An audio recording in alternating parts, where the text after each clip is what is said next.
من يهده الله فلا مضل له ومن يضلله فلا هادي له.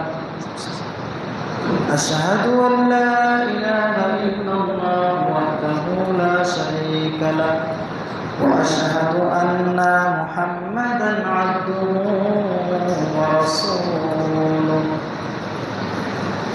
الذي أرسله بالحق بشيرا ونذيرا وداعيا إلى الله بإذنه وسراجا منيرا. أما بعد فأعوذ بالله من الشيطان الرجيم. بسم الله الرحمن الرحيم. قاف والقرآن المجيد بل عجبوا أن جاءهم منذر منهم فقال الكافرون هذا شيء عجيب أإذا متنا وكنا ترابا ذلك رجع بعيد قد علمنا ما تنقص الأرض منهم وعندنا كتاب حفيظ. بل كذبوا بالحق لما جاءهم فهم في أمر مريج. أفلم ينظروا إلى السماء فوقهم كيف بنيناها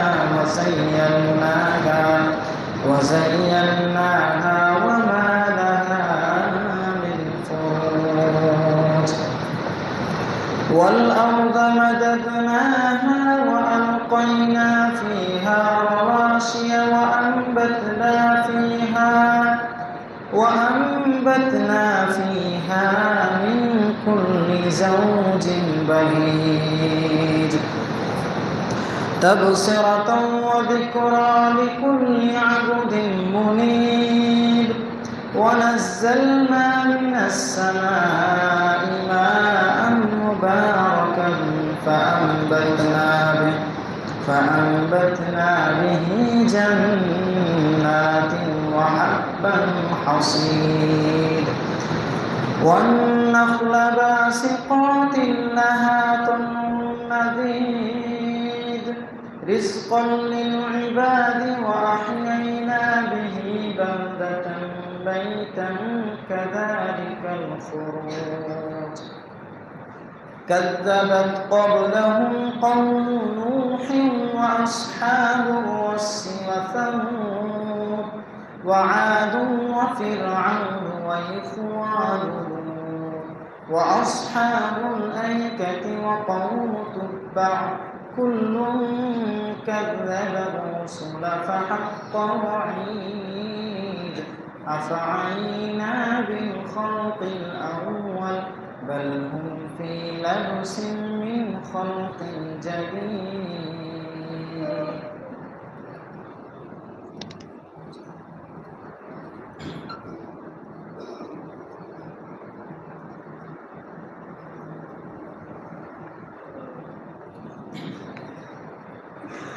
نحمده ونصلي على رسوله الكريم. أما بعد فأعوذ بالله من الشيطان الرجيم. بسم الله الرحمن الرحيم. والذين ينقضون عهد الله من بعد ميثاقه ويقطعون ما أمر الله به أن يوصل ويفسدون في الأرض أولئك لهم اللعنة ولهم سوء الدار. وقال الله تعالى في موضع آخر وبالوالدين إحسانا وبذي القربى واليتامى والمساكين والجار ذي القربى والجار الجنب. القرآن. وقال النبي صلى الله عليه وسلم ما زال جبريل يوصيني بالجار حتى ظننت أنه سيورثه الحديث. وقال النبي صلى الله عليه وسلم من سره أن يبسط له في رزقه أو ينسأ له في أثره فليصل رحمه الحديث.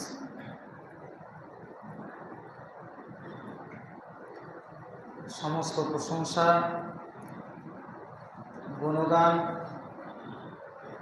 কেবলমাত্র মহান আল্লাহ তাআলার জন্য, যে আল্লাহ তাআলা আমাদেরকে সুস্থভাবে পৃথিবীতে বাঁচিয়ে রেখেছেন।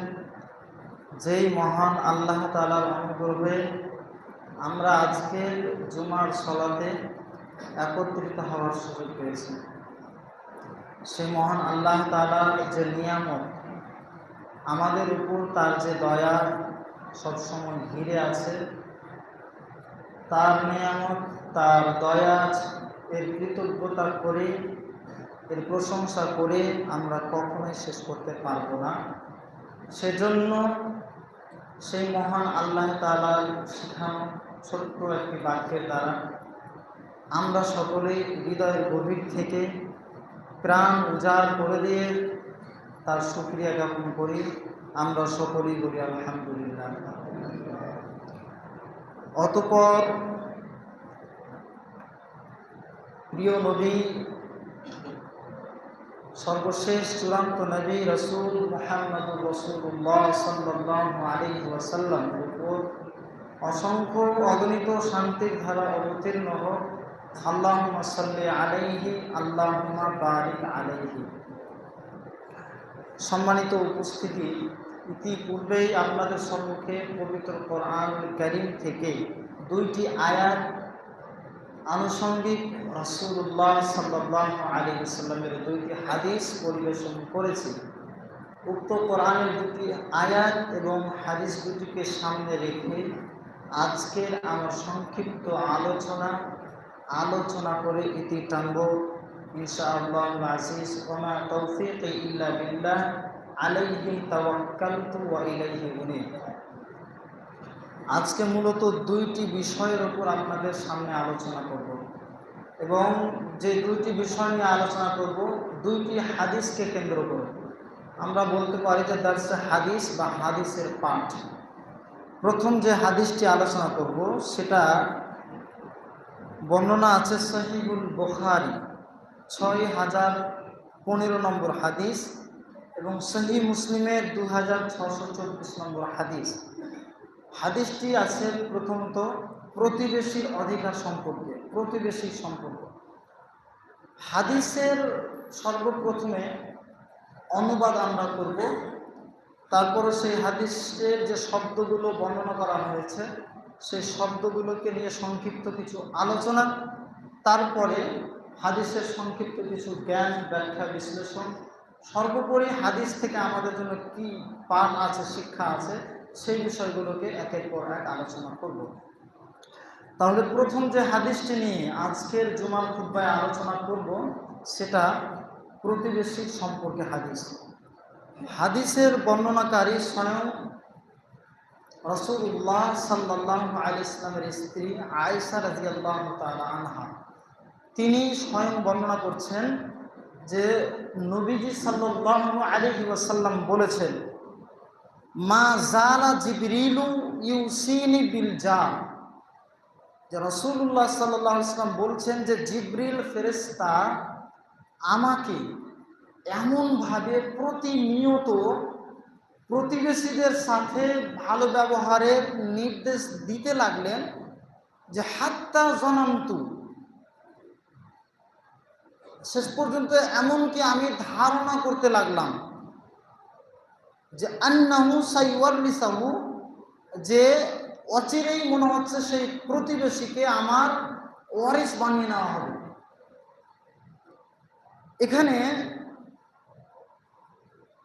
রাসূলুল্লাহ সাল্লাল্লাহু আলাইহি ওয়াসাল্লাম যে হাদিসটি বলছেন, যে কথাগুলো তিনি বলছেন, সেই হাদিসের শেষের যে শব্দ আল্লাহ রাসূল বলছেন যে হাত্তা জনানতু, আমি ধারণা করতে লাগলাম যে আন্নাহু সাইওয়ারিসাহু, যে সেই প্রতিবেশীকে যেন আমার ওয়ারিস বানিয়ে দেওয়া হবে।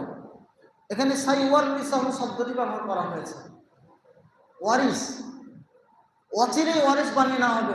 ইওয়ারিসাহু, ওয়ারিস বানিয়ে নেওয়া হবে তাকে, সেই প্রতিবেশীকে। এবং ওয়ারিসাহু শব্দের আগে সিন শব্দটি যুক্ত করা হয়েছে, যার মানে হচ্ছে অচিরেই। অচিরেই ওয়ারিস বানানো হবে। অর্থাৎ ওয়ারিস, মনে করেন যে কোনো একজন মানুষ সে মারা গেছে, তার জমি জায়গায় ধন সম্পদগুলো আছে, তো সে মারা যাওয়ার পরে তার যে সম্পদ জমি জায়গা এগুলোর যারা ওয়ারিস হবে তারা কিন্তু তার সম্পদের ভাগ পাবে। তো মুহাম্মদ সাল্লাল্লাহু আলাইহি ওয়াসাল্লাম বলছেন যে প্রতিনিয়ত জিবরিল আমিন ফেরেশতা আমাকে এমনভাবে প্রতিবেশীদের সাথে ভালো ব্যবহারের ব্যাপারে নির্দেশ দিতে লাগলেন, আমার ধারণা হতে লাগলো যেন সেই প্রতিবেশীকে আমার ওয়ারিস বানিয়ে দেওয়া হবে। সম্মানিত উপস্থিতি, এবার আসি ফিকহুল হাদিস বা হাদিসের ফিকহ, গভীর জ্ঞান, হাদিসের সংক্ষিপ্ত কিছু ব্যাখ্যা বিশ্লেষণ। আমাদের প্রতিবেশী কারা এ সম্পর্কে আমরা জানি। আমাদের বাড়ির সামনের, পিছনের, ডানে বামে, উপরের নিচে প্রায় 40টি ঘর যারা আছে বসবাসকারী, এরাই হচ্ছে আমাদের প্রতিবেশী। তো প্রতিবেশীদের আমাদের ওপর অনেক অধিকার তাদের আছে। তার মধ্য থেকে একটা অধিকার যে আমাদের কাছ থেকে তারা ভালো ব্যবহার পাবে, এটা তাদের অধিকার। তাদের এই অধিকার আমাদেরকে দিতে হবে।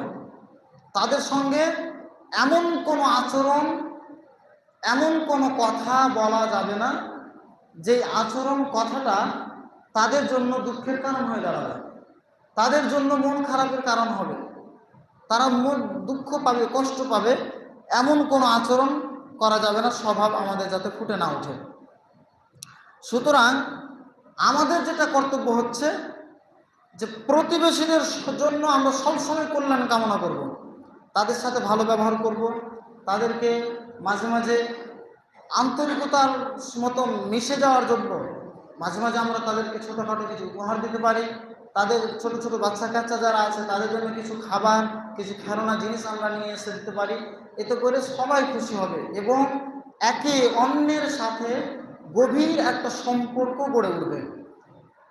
তো যে যত কাছের নিকটবর্তী প্রতিবেশী হবে তার অধিকার অন্য প্রতিবেশীর চেয়ে তত বেশি হবে, তার সঙ্গে তত বেশি ভালো ব্যবহার করতে হবে।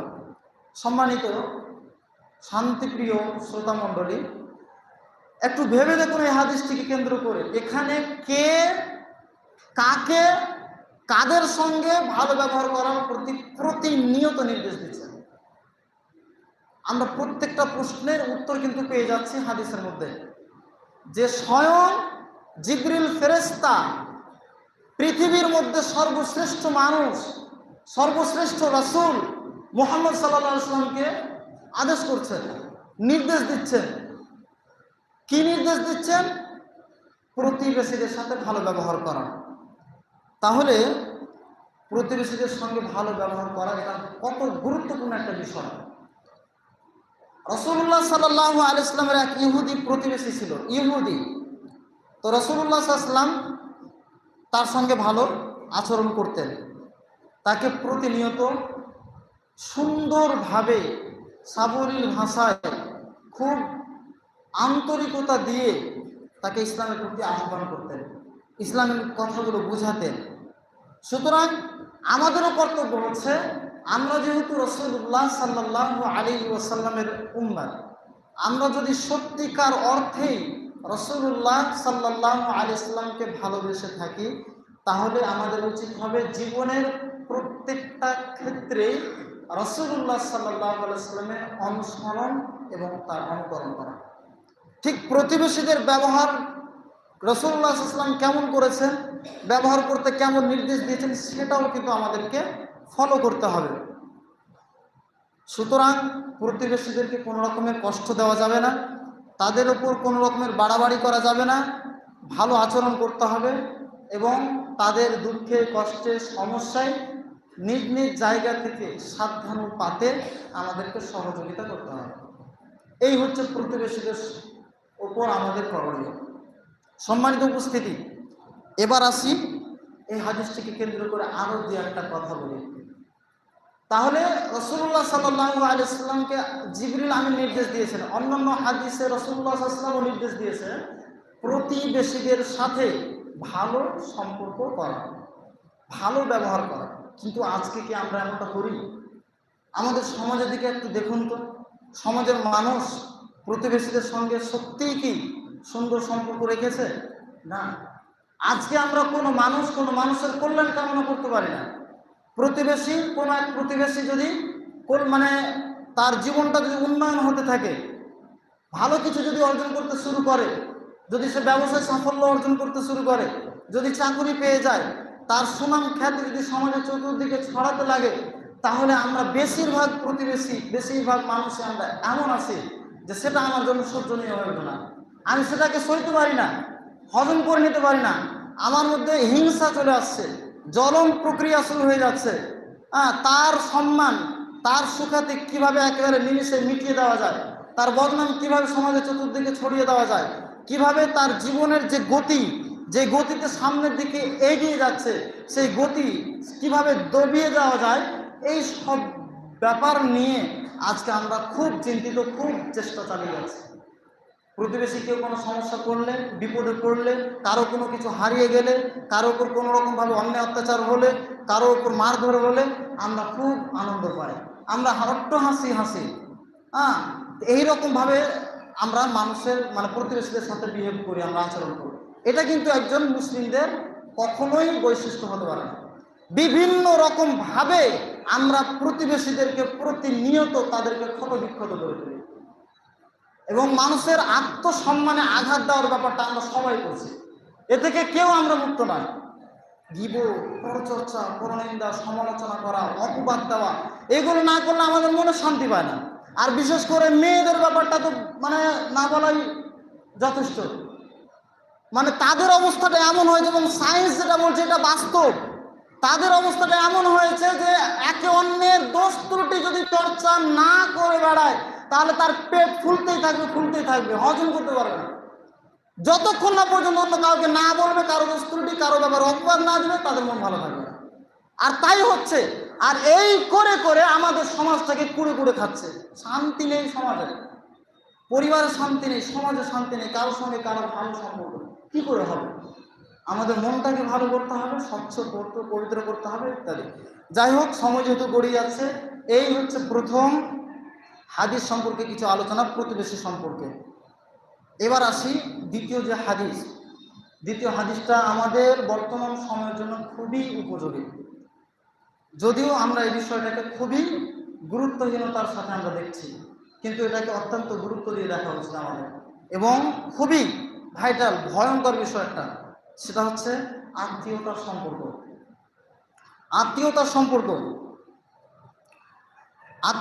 সঙ্গে সুসম্পর্ক রাখতে হবে, এই মর্মে আল্লাহ সুবহানাহু ওয়া তাআলা কোরআনে নির্দেশ দিয়েছেন, রাসূলুল্লাহ সাল্লাল্লাহু আলাইহি ওয়াসাল্লামও নির্দেশ দিয়েছেন। যেমনটি একটা হাদিসটি বর্ণনা হয়েছে সহিহুল বুখারী 2067 নম্বর হাদিস, সহিহ মুসলিম 2557 নম্বর হাদিস। হাদিসের বর্ণনাকারী বিখ্যাত সাহাবী আনাস বিন মালিক রাদিয়াল্লাহু আনহু থেকে বর্ণিত। তিনি বলছেন যে আমি রাসূলুল্লাহ সাল্লাল্লাহু আলাইহি ওয়াসাল্লামকে বলতে শুনেছি, তিনি বলেছেন, মান সাররাহু আন ইউবসাতা লাহু ফি রিজকিহি, যে ব্যক্তি চায় যে তার রিজিকের প্রশস্ততা হোক, আও ইউনসা লাহু ফি আসারিহি, এবং জীবনটা বরকতময় হয়ে দীর্ঘ হওয়া, আনন্দিত হোক, তাহলে ফালিয়াসিল রাহিমাহু, তাহলে সে যেন তার আর রেহেমের যে সম্পর্ক সেটা অটুট রাখে। এই হাদিসের তিনটি শব্দকে কেন্দ্র করে কয়েকটি কথা বলি। প্রথম দেখুন, প্রথম বাক্যে বলা হয়েছে মান সাররাহু আইয়ুবসাতা লাহু ফি রিজকিহি, এখানে ইউবসাতা শব্দটি ব্যবহার করা হয়েছে। ইউবসাতা মানে হচ্ছে প্রশস্ত হওয়া, অর্থাৎ রিজিক প্রশস্ত হওয়ার অর্থ হচ্ছে সেই রিজিকের মাধ্যমেই বরকত এবং জীবনটাকে খুব সুন্দরভাবে গুছিয়ে নেওয়া। তারপরে আরো একটা বাক্য আছে, সেটা হচ্ছে আউ ইউনসা আলাহু ফি আসারি, জীবন দীর্ঘ হওয়া। এখানে জীবন দীর্ঘ হওয়া বলতে বোঝানো হয়েছে জীবনের অল্প সময়ের মধ্যে আল্লাহ সুবহানাহু ওয়া তাআলা যা দিয়েছেন সেগুলো যথাযথভাবে অর্জন করা এবং সেই অর্থ উপার্জন সম্পদের বরকত পেয়ে জীবনটাকে ধন্য করে নেওয়া, এটাই হচ্ছে আউ ইউনসা আলাহু ফি আসারিহি। তাহলে আল্লাহ রাসূল বলছেন যে ব্যক্তি চায় তার রিজিকের প্রশস্ততা এবং জীবনটাকে বরকতময় করে আনন্দিত হোক, তাহলে সে যেন ফালিয়াসির রাহিমাহু, তার সঙ্গে যে রেহেমের সম্পর্কটা আছে সেই সম্পর্ক যেন অটুট রাখে। এখানে রেহেম শব্দটি ব্যবহার করা হয়েছে। রেহেম বলতে কি বোঝানো হয়? রেহেমের সম্পর্ক হচ্ছে রক্ত সম্পর্কীয় যে সম্পর্ক, আত্মীয়তার সম্পর্ক। আত্মীয় দুই ধরনের, একটা খুব কাছের আত্মীয় রক্ত সম্পর্কীয় এবং আরেকটা যেটা আছে কুটুম, প্রতিবেশী, রক্ত সম্পর্ক ছাড়া যেটা। এখানে এই হাদিসে বিশেষভাবে যে সব সম্পর্কের কথা বলা হয়েছে, হাদিসে বলা হয়েছে রাহেম। রেহেম মানে হচ্ছে রক্ত সম্পর্কীয় যেটা সম্পর্ক। তো আল্লাহ রাসূল বলেছেন যে যে ব্যক্তি চাইবে রিজিকের প্রশস্ততা এবং বরকতময় জীবন পেয়ে জীবনটাকে ধন্য করুন, আনন্দিত হোক, তাহলে রেহেমের যে সম্পর্ক আছে তার সাথে রক্ত সম্পর্কীয় সম্পর্ক, সেগুলোর সম্পর্কের সাথে তার সম্পর্ক ভালো রাখতে হবে, অটুট থাকতে হবে। সম্মানিত উপস্থিতি, তাহলে এই হাদিসে আমরা দেখতে পাচ্ছি যে আল্লাহ রাসূল সাল্লাল্লাহু আলাইহি ওয়াসাল্লাম আত্মীয়তার সম্পর্ক অটুট রাখার প্রতি উৎসাহ প্রদান করেছেন, বিশেষ করে রক্ত সম্পর্কীয় আত্মীয়। তাহলে যারা রক্ত সম্পর্কীয় আত্মীয়, যাদের সঙ্গে সম্পর্ক ছিন্ন করা হারাম, যাবে না কোনোভাবেই, তারা এটা কিন্তু আমাদেরকে জানতে হবে। সম্মানিত উপস্থিতি, যাদের সঙ্গে সম্পর্ক ছিন্ন করা হারাম, যে আত্মীয়, তারা হচ্ছেন মা, নানি, নানির মা, দাদা, দাদি, দাদির মা, দাদার মা, এবং তাদের উপরের যে সমস্ত সন্তান সন্ততি আছে তারা, নিজের ছেলে মেয়ে এবং তাদের সন্তান সন্ততি, ভাই বোন এবং তাদের সন্তান সন্ততি, চাচা, ফুফু, মামা, খালা এবং তাদের সন্তান সন্ততি, এরাই হচ্ছে আমাদের রক্ত সম্পর্কীয় আত্মীয়। এদের সঙ্গে সম্পর্ক ছিন্ন করা যাবে না, সম্পর্ক ছিন্ন করা হারাম। আমরা যদি চাই আমাদের জীবনটাকে সুখময় করতে, বরকতময় জীবন লাভে ধন্য হতে, তাহলে রেহেমের সম্পর্ক আমাদেরকে অটুট রাখতে হবে। সম্মানিত উপস্থিতি, এই সম্পর্কে রাসূলুল্লাহ সাল্লাল্লাহু আলাইহি ওয়াসাল্লাম আরো হাদিস বলেছেন, কিন্তু এখানে কয়েকটা কথা বলবো। আজকে দেখুন তো আমাদের সমাজে আমরা এই রক্ত সম্পর্কীয় যারা আত্মীয় আছে এদের সঙ্গে কি আমরা সম্পর্ক ঠিক রেখেছি? নেই। খুব বেশি হলে বাবা মায়ের সঙ্গে আমাদের মোটামুটি সম্পর্ক আছে, যদিও বাবা মায়ের সঙ্গে সবার সম্পর্ক ভালো নেই। এমন অনেক সন্তান আছে এমন সম্পর্ক রেখেছে বাবা মায়ের সঙ্গে যেন সম্পর্ক ছিন্নই করে দিয়েছে, দেখা নেই, কথা বলা বলি নেই, যোগাযোগ সাক্ষাৎ নেই, বিপদ মুসিবতে তার পাশে নেই, যেন তার সন্তানই নয়, বাবাই নয়, এরকম একটা সম্পর্ক। তারপরে তুলনামূলকভাবে অন্যান্য যারা রক্ত সম্পর্কীয় আত্মীয় আছে তাদের থেকে তুলনামূলক একটু বাবার সঙ্গে সম্পর্কটা ভালো আছে।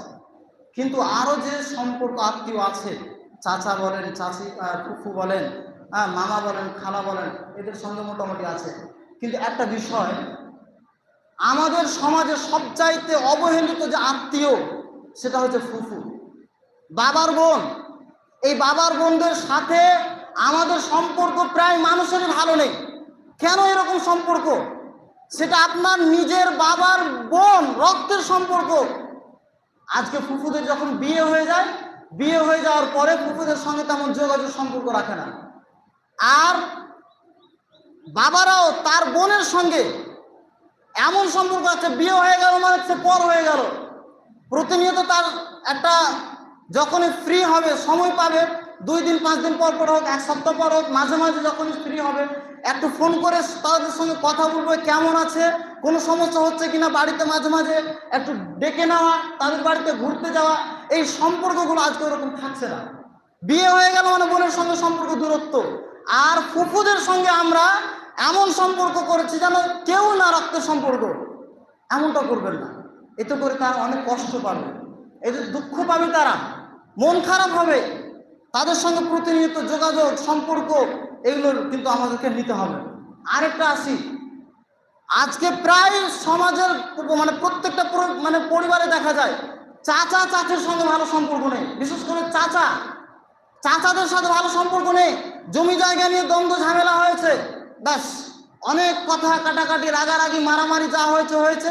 তারপর থেকে একেবারে 1 বছর 2 বছর 5 বছর 10 বছর হয়ে যাচ্ছে, কোনো সম্পর্ক নেই, সম্পর্ক ছিন্ন করে দিয়েছে। এরকম অনেক পরিবারে দেখা যাচ্ছে। চাচা, এটা আপনার রক্তের সম্পর্ক, চাচার সঙ্গে সম্পর্ক ছিন্ন করা যাবে না। হতে পারে সে অন্যায় করেছে, অন্যায়ভাবে আপনার বাবাকে প্রতারণা করেছে, আপনার বাবার সঙ্গে জমি জায়গা হাতিয়ে নিয়েছে, কিন্তু তারপরও সেই চাচার সঙ্গে সম্পর্ক ছিন্ন করা যাবে না।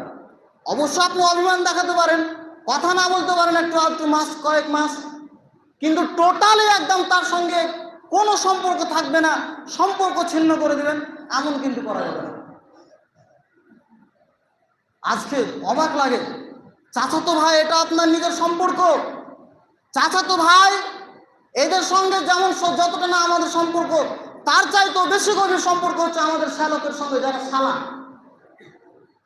শালির সঙ্গে যত গভীর সম্পর্ক, নিজ ভাই বোনের সঙ্গে আজকে আমরা সম্পর্ক তেমন রাখি না। অথচ সালা শালির চাইতে নিজের ভাই বোন বেশি আপনার নিকটের আত্মীয়, অথচ আমরা সম্পর্ক রাখি না। নিজের ভাইয়ের জন্য সে কোনো কিছু আবদার করছে, ঈদের সময় হয়তো নতুন পোশাক কিনে চেয়েছে, কিংবা কোনো খাবার কিছু খেতে ইচ্ছে করছে, আপনার কাছে আবদার করেছে, আপনার কাছে কিছু টাকা চাইছে, হয়তো স্কুলে পড়ছে, কলেজে পড়ছে, টাকার অভাবের কারণে, সমস্যার কারণে হয়তো ফর্ম ফিল আপ করতে পারছে না, বা কোনো একটা প্রয়োজনীয় জিনিস পূরণ করতে পারছে না। আপনার কাছে চাইছিল, আপনি থাকা সত্ত্বেও তাকে দিলেন না। দিতে গেলে অনেক রকম আপনি টাল বাহানা করেন, কথা শুনিয়ে তারপরে দেন। কিন্তু তার বিপরীতে আপনার শালা যদি চায়, আপনার শালিকা যদি চায়, তাহলে তাদের সঙ্গে মানে তাদেরকে দেওয়ার সময় আর কোনো আপনার সমস্যা নেই, একেবারে হাসি মুখে একবার কথা বলার সাথে সাথে আপনি দিয়ে দিলেন। এটা কেমন সম্পর্ক? অবশ্য আমি বলতে চাইছি না যে শালা শালি আপনার শ্বশুরবাড়ির লোকদের সঙ্গে আপনার ভালো সম্পর্ক থাকবে না, অবশ্যই থাকবে, থাকা লাগবে, তারাও হচ্ছে আত্মীয়, কিন্তু তাদের চাইতো নিকটের আত্মীয় হচ্ছে আপনার ভাই, আপনার বোন, আপনার চাচা, আপনার চাচি, আপনার মামা, আপনার খালু, আপনার মাসি, এরা হচ্ছে আপনার রক্তের সম্পর্ক। অথচ আজকে ভাই বোনের সঙ্গে যত না সম্পর্ক ভালো আছে, তার চাইতে বেশি সম্পর্ক আছে সালা শালির সঙ্গে। এমনকি অনেকে শালির সঙ্গে এমন সম্পর্ক করে বলতে লজ্জা লাগে। একটা কথা আছে না, শালি আধা ঘর ওয়ালি, সত্যি এমনটাই হয়েছে। শালির সামনে কোনো পর্দা নেই, আজকে পর্দার ব্যাপারে আমাদের ধারণাই নেই। শালির সঙ্গে এমনভাবে রহস্য, এর কি ঠাট্টা হাসি মজাক করছে, এবং শালিরও পোশাক আশাকের কোনো কিছু খেয়াল নেই। তার দেহের অঙ্গ প্রত্যঙ্গ, গোপন অঙ্গ বলেন, আইনি বলেন, সব কিছু দেখিয়ে দিচ্ছে, কোনো লজ্জা শরম নেই। আর এগুলো বলতে গেলে খারাপ লাগবে। সম্মানিত উপস্থিতি, এই যে আমরা বিভিন্নভাবে সম্পর্ক ছিন্ন করে দিচ্ছি, সম্পর্কের ব্যাপারে আমরা সতর্ক থাকছি না, সম্পর্ক ছিন্নকারী পরিণাম অত্যন্ত ভয়াবহ। আল্লাহ সুবহানাহু ওয়া তাআলা লানত করেছেন, এবং রাসূলুল্লাহ সাল্লাল্লাহু আলাইহি ওয়াসাল্লাম ভয়াবহ পরিণামের কথা হাদিসের মাঝে উল্লেখ করেছেন। সম্মানিত উপস্থিতি, যারা এই রক্তের আত্মীয়দের সঙ্গে সম্পর্ক ছিন্ন করে দেবে, তাদের সম্পর্কে আল্লাহ সুবহানাহু ওয়া তাআলা হুঁশিয়ার। ভালোভাবে শুনুন, আল্লাহ তাআলা বলছেন সূরা রদ 13 নম্বর সূরা 25 নম্বর আয়াত, বাড়িতে গিয়ে দেখবেন। আল্লাহ তাআলা বলছেন, ওয়াল্লাযীনা ইয়ানকুদুনা আহদাল্লাহি মিন বা'দি মিসাকিহি, আর যারা আল্লাহর সাথে দৃঢ়ভাবে অঙ্গীকার করার পর সেটাকে ভঙ্গ করে, ওয়ায়াকতাউনা মা আমারাল্লাহু বিহি আইয়ুসালা, এবং যাদের সঙ্গে সম্পর্ক অটুট রাখার নির্দেশ আল্লাহ তাআলা দিয়েছেন, তাদের সঙ্গে সম্পর্ক যারা ছিন্ন করে, ওয়ায়ুফসিদুনা ফিল আরদি, এবং যারা জমিনে ফাসাদ সৃষ্টি করে বেড়ায়, উলাইকা লাহুমুল লা'নাতু, তাদের জন্য আল্লাহ সুবহানাহু ওয়া তাআলার লানত, অভিশাপ, ওয়ালাহুম সুউদ দার, এবং তাদের জন্য রয়েছে আখিরাতের সেই মন্দ আবাস ঠিকানা জাহান্নাম। তাহলে এই রক্তের যারা সম্পর্ক তাদের সঙ্গে ছিন্ন করবেন না। রাসূলুল্লাহ সাল্লাল্লাহু আলাইহি ওয়াসাল্লামের একটি হাদিস, জুবাইর বিন মুতাইম রাদিয়াল্লাহু তাআলা আনহু তিনি বলছেন, রাসূলুল্লাহ সাল্লাল্লাহু আলাইহি ওয়াসাল্লাম বলেছেন, লা ইয়াদখুলুল জান্নাতা কাতিউন, আত্মীয়তার সম্পর্ক ছিন্নকারী ব্যক্তি জান্নাতে প্রবেশ করবে না। সরাসরি আল্লাহ রাসূল বলছেন। হাদিসটি পাবেন সহিহুল বুখারী 5984 নম্বর হাদিস, সহিহ মুসলিমের 2556 নম্বর হাদিস। লা ইয়াদখুলুল জান্নাতা কাতিউন, আত্মীয়তার সম্পর্ক ছিন্নকারী ব্যক্তি জান্নাতে যাবে না। সম্মানিত উপস্থিতি, অতএব এই হাদিসটি খুবই ভয়ঙ্কর ব্যাপারে আমাদেরকে আমাদের সতর্ক করছে। রাসূলুল্লাহ সাল্লাল্লাহু আলাইহি ওয়াসাল্লাম আত্মীয়দের সঙ্গে সম্পর্ক ছিন্ন করতে নিষেধ করেছেন। অতএব আমরা এই ব্যাপারে একটু সতর্ক থাকব, সচেতন থাকব। আত্মীয়তার সম্পর্ক যেভাবে রক্ষা করা যায় সে বিষয়গুলো আমরা সবসময় মাথায় রাখবো। তাদের সঙ্গে আমরা খোঁজ খবর নিব, তাদের সঙ্গে দেখা সাক্ষাৎ করব, বিভিন্ন সময় এবং বিভিন্ন উপলক্ষে আমরা তাদেরকে উপহার দেওয়ার চেষ্টা করব, তাদের দেখতে যাব। প্রতি সপ্তাহে অন্তত না হলেও মাঝে মাঝে আমরা যদি দেখা করতে যাওয়ার ফুরসত সময়টুকু না পাই, তাহলে বর্তমানে একটা আধুনিক বিশ্ব, আধুনিক সময় আমরা বসবাস করছি। টেকনোলজি ব্যবহার করে আমরা তাদের সঙ্গে সম্পর্কটাকে আরও গভীর গাঢ় করে তুলতে পারি, সেই বিষয়ে আমরা খেয়াল রাখবো। অতএব আমরা বলতে পারি আত্মীয়তার সম্পর্ক ছিন্ন করা ভয়ঙ্কর কাজ। যারা আত্মীয়তার সম্পর্ক ছিন্ন করবে তাদের জাহান্নামে যাওয়ার একটা বড় কারণ হয়ে দাঁড়াবে। অতএব আমরা আত্মীয়তার সঙ্গে সম্পর্ক ছিন্ন করব না। পরিশেষে আলোচনা দীর্ঘ না করে আজকের সংক্ষিপ্ত আলোচনা এখান থেকে শেষ করছি। আল্লাহ সুবহানাহু ওয়া তাআলার কাছে প্রার্থনা করি, আল্লাহ আমরা প্রতিবেশীদের যে হক, তাদের হকগুলো যাতে আমরা যথাযথভাবে আদায় করতে পারি, তাদের সঙ্গে ভালো সম্পর্ক করতে পারি, এবং আত্মীয় যারা আছে বিশেষ করে রক্ত আত্মীয় তাদের সঙ্গে যেন আমরা ভালো সম্পর্ক গড়ে তুলতে পারি, এই তৌফিক আমাদের সকলকে দান করুন। আমরা সকল বলি আমিন। আল্লাহুম্মা সাল্লি আলা মুহাম্মদ ওয়া আলা আলি মুহাম্মদ কামা সাল্লাইতা আলা ইব্রাহিম ওয়া আলা আলি ইব্রাহিম ইন্নাকা হামিদুম মাজিদ। আল্লাহুম্মা বারিক আলা মুহাম্মদ ওয়া আলা আলি মুহাম্মদ কামা বারাকতা আলা ইব্রাহিম ওয়া আলা আলি ربك رب العزة عما يصفون وسلام على المرسلين والحمد لله رب العالمين.